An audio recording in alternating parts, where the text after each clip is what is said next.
Hello, in front of me I've got Fairphone 3. In this video I'll show you how to use Google Assistant on lock screen.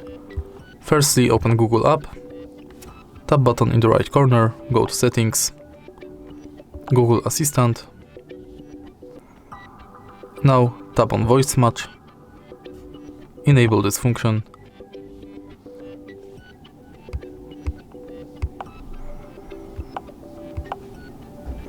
Now go back,